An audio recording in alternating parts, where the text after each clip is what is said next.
we have a sphere here. Okay. Now, there are a couple different ways you can start your sphere.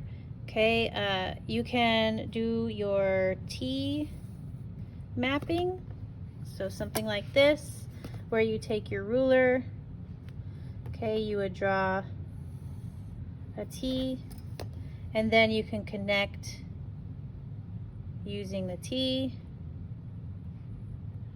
Okay, something like this.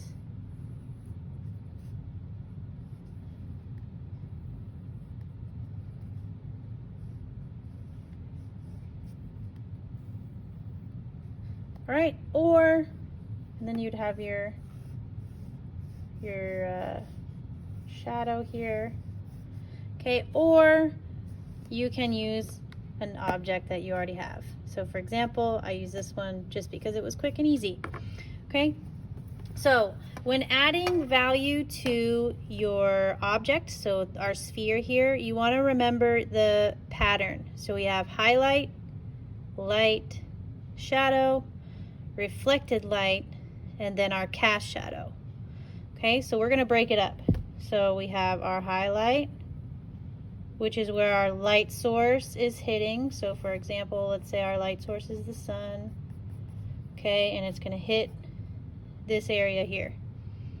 Okay, then we have our light, which is going to be the next lightest portion of our sphere. It's going to be about this area here. Okay, and then we have our shadow, which is going to be this area here. Okay, I'm going to actually break it up even more. We're going to add midtones. Okay, so our midtones would be in this area here.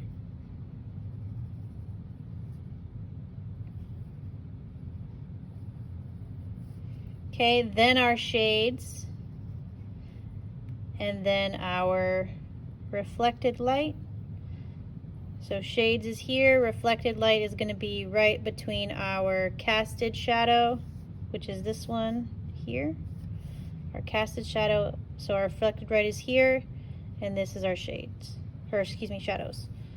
Okay, so let me label those.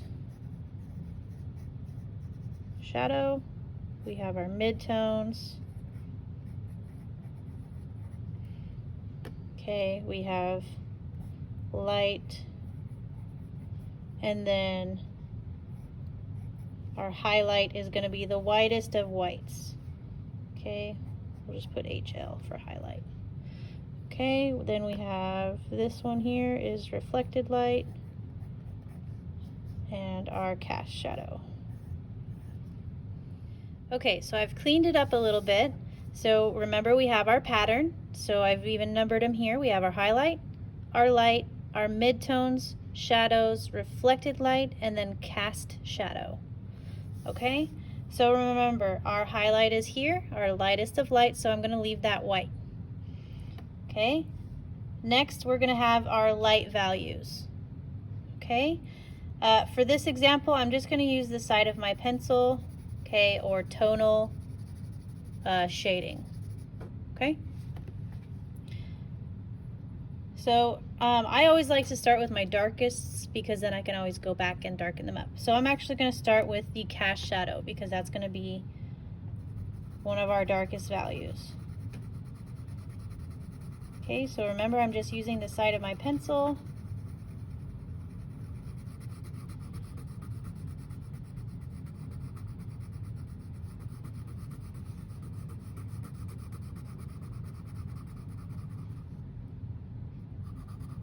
Okay, so I have the cast shadow in here, which is going to be our darkest shadow.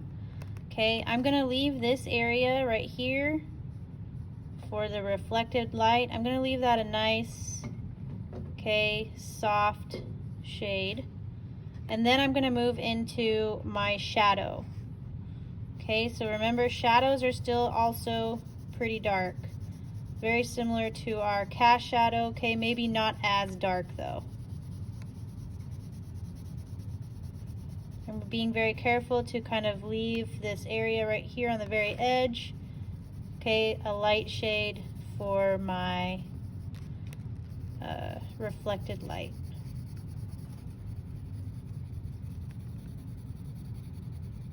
Okay, I've done my shadow now. Now I'm working on my midtones. Remember, your midtones are going to be those medium values.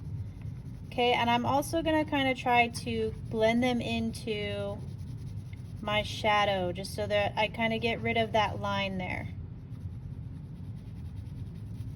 Okay, so I'm being careful to make sure that they are dark enough to be midtones, okay, but not too dark to where they are mistaken for these shadows. Okay, so we have our midtones in there now. Now we're going to move on to our light values here. Okay, with the light values, I'm going to use my pencil and barely make a shade. Okay, you can always come back in with this shade here and maybe use an eraser to kind of lighten it up. I'm probably going to have to do that here on my actual defined line, just to kind of get rid of that line from my midtone to my light values. Okay, so I'm kind of going around this edge back here to kind of add some value to it,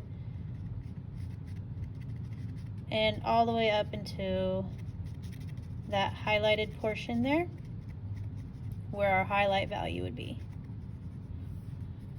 Okay, like I said, I'm going to come back in here with my eraser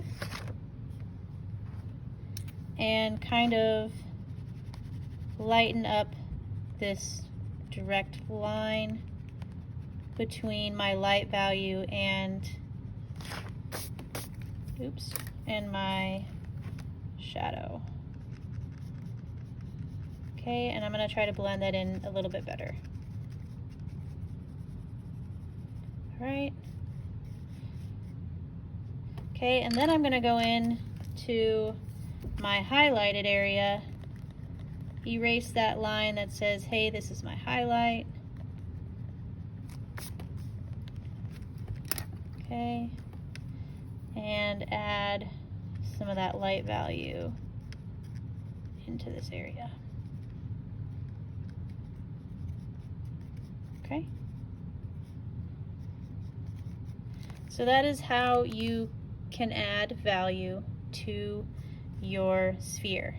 Remember, we have our light source here, right? We have our highlight. We have our light area. Then we have our midtones, our shade,